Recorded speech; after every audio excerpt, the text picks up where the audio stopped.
Howdy folks. I just wanted to show you a quick project I had going here on my Pro Street Vega wagon. I wanted to redo the door panels.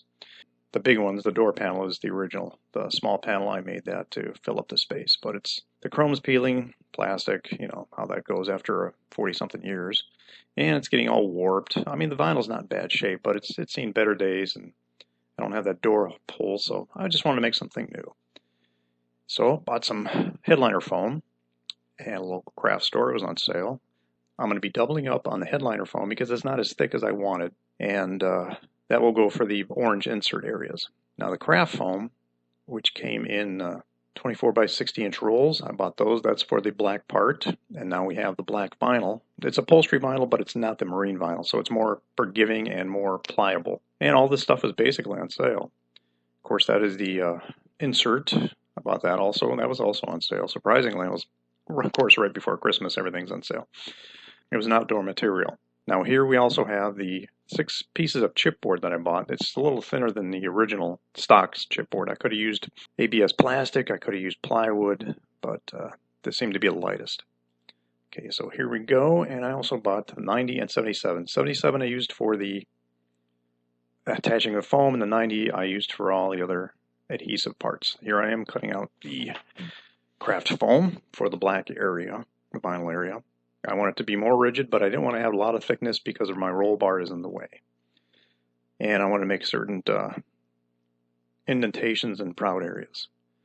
Transferring the design to the chipboard and then getting ready to glue it on.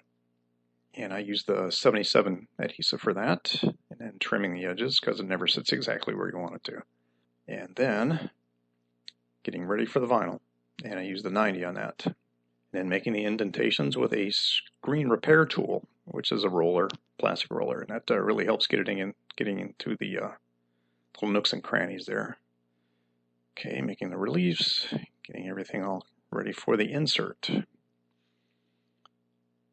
And then also making the quarter panel, getting the headliner foam and the material itself. Double up on the headliner foam, it just wasn't thick enough. And then cutting it into the sections because I wanted to add a dynamic type look to it.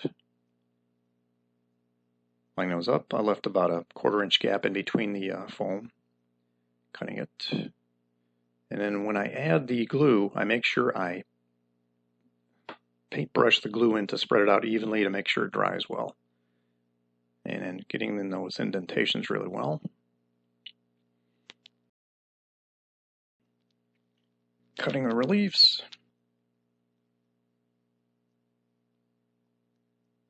I want to make sure the material really wraps around well. And I was using the 90 again, heat gun, to help it cure a little faster. Plus I was checking all this time lapse on my phone video settings, see how this works. Okay, oh, now I got to cut out for the door handle area.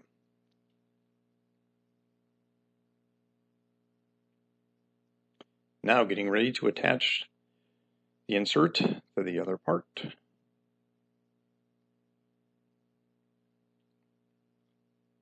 Want to mask it off so I don't have glue all over everything, because that spray glue is really crazy stuff. I feel like Spider-Man sometimes.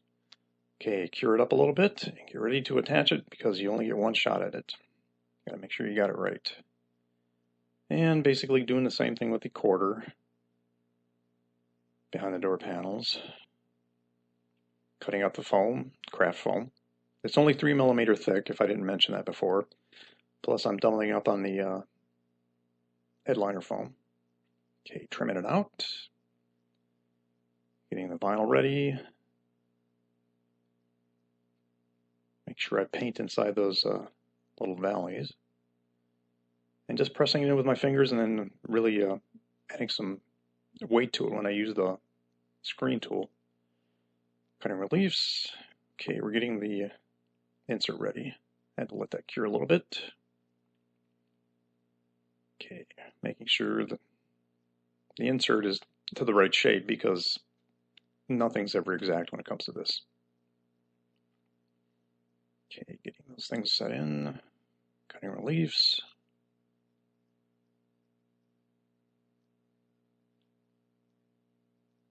And when I sprayed the glue on, I forgot to leave one of the edges open that wraps over on the other part of the other door panel. It's like, oops.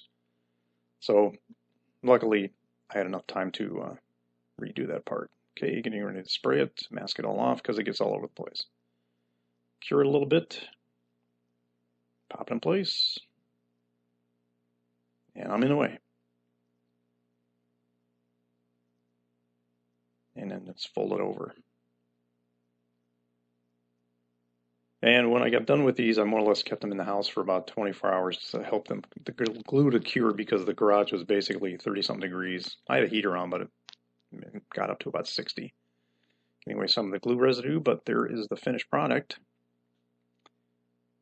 And the indentation's pretty good. Like I said, I had to keep this fairly thin. And just wanted to add some panache to the car. And here, let's try a test fit. But the color doesn't look too bad. Trying out the door cup, which I eventually painted to match the color of the insert, so it kind of hides that a little bit. Didn't turn out too bad. And you can see, like, the door has to be thin because of that roll bar, but passenger side actually came out a lot better. And it just follows a nice shape all the way through to the rear panels. The orange piping, I made that myself. That I actually had to sew in, but it was just a little additive I wanted to do there. Yeah, that's the piping. Made it with clothesline and some of the excess material and just glued it in there. Made little panels for the back with the same theme, and also made one for the hatch. Well, hopefully you'll find this somewhat informative. I'll let you know in a follow-up how well it turned out. Thanks for watching.